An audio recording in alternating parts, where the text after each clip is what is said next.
ironing. It is a interplanetary factory automation game. You do colonize, you do build and fight. You will be spending plenty of time developing interplanetary logistics and creating massive bases. This is not just a peaceful builder, it is something like strategy game. Take place on the ground, but as well in the deep space.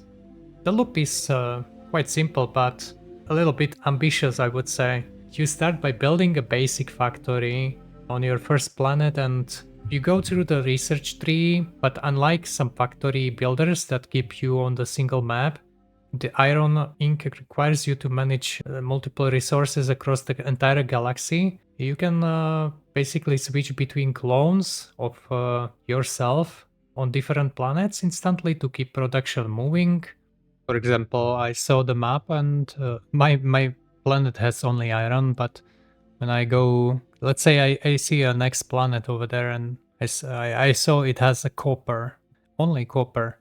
So I guess I will need to like fly there, fly back, build something. It will be fun, I think. Let's talk about the combat. The locals, they are not very fans of the pollution you are creating. So you need to build defenses and barracks. So actually in this game, you don't only have a turrets, but you do build your army. So you have a barracks, can produce the troops, and you need to clean out enemy nests. So there is even a fleet management system. You can pilot ships that require the fuel and ammunition. There is a lot of logistics as well. Your ships can actually they can be stranded in the deep space. You need to then rescue them. Okay, I haven't finished the game, so I'm just saying things, but obviously I haven't done everything in the game.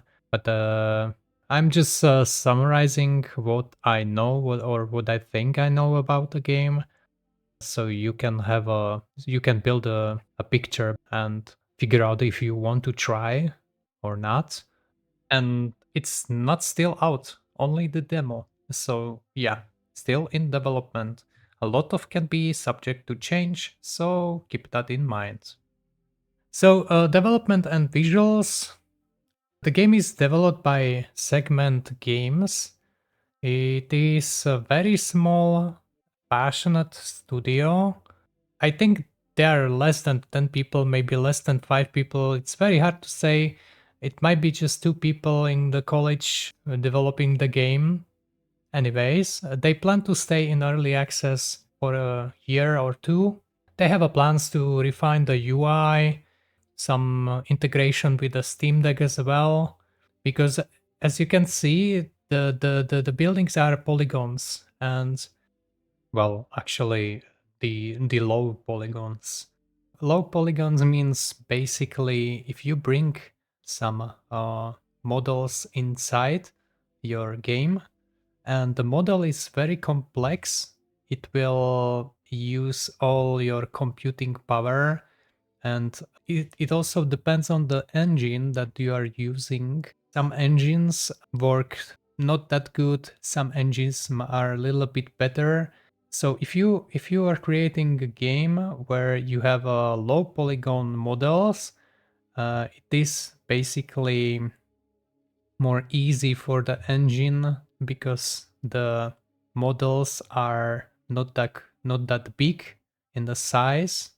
Yeah, TLDR, low polygons equals a better performance usually. Well, it will run on your computer for sure. You don't need like 4080 for that. And that's quite a good plus from my side. Visually, the game is well, it has very distinct steampunk feel.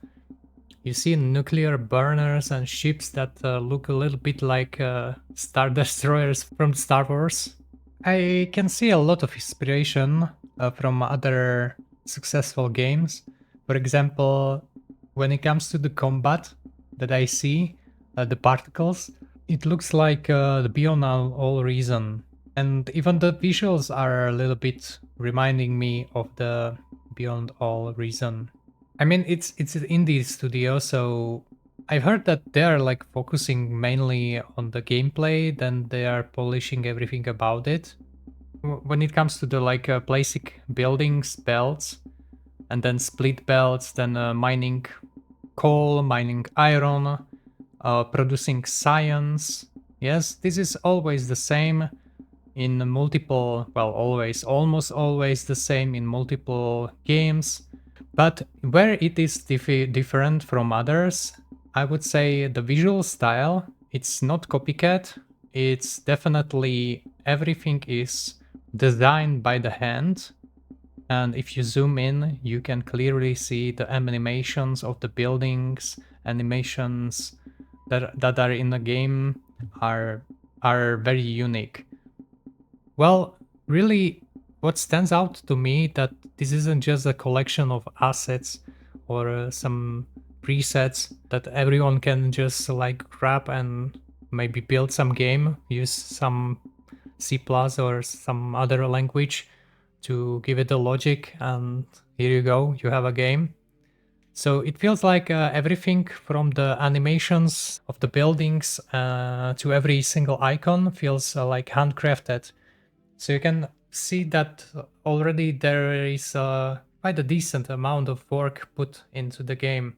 And when it comes to that, if I'm a small studio, well, it can be a lot of pressure anyways, but they have my full support because so far what they have done, it looks cool and it has a good foundation. What is fun is I think they are using a blender for most of the cases. I can't say for sure because I don't have a like insight into the company, and I don't really know the people that are behind the game. Yeah, I can imagine it takes a lot of effort to create such a big project. You can say, "Oh, it's just another factory game. You do this." No, because if you are building all the assets, it takes so much time and effort. And if you are not a big studio, it's really something that I can admire people like that. But when the project is clearly a passion project, you can actually feel that passion on the end when you are playing as a player. It is scheduled to release this year. The baseline is there. It's just now about the polishing, about adding a new stuff, and it's not just about adding new polygons to the game, new animations, but it's also about adding a new music, a new sound effects. So whole thing about the sound design, it is really crazy. There is currently a demo. It's free to download. You can download the demo and try for yourself.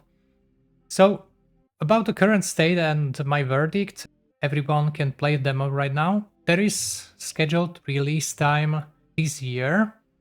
I'm guessing it will be released into early access. I heard, I don't know if that is true, but I've heard they will be working on mod integration. So that's kind of plus, a big plus. And also about the visual art style, maybe the UI needs some kind of rework. So as I said, the game is still in development right now. So you might think like there might be some music, lack of music, or maybe UI needs polishing. But the fact is that already the foundation is there and it's playable, and it's a great like sign. So if you enjoy automation and want to support the developer who is clearly putting in the work, you can go check out the demo on Steam and you can add the game to the wish list. That would be all from my side. I hope you have a good day and take care.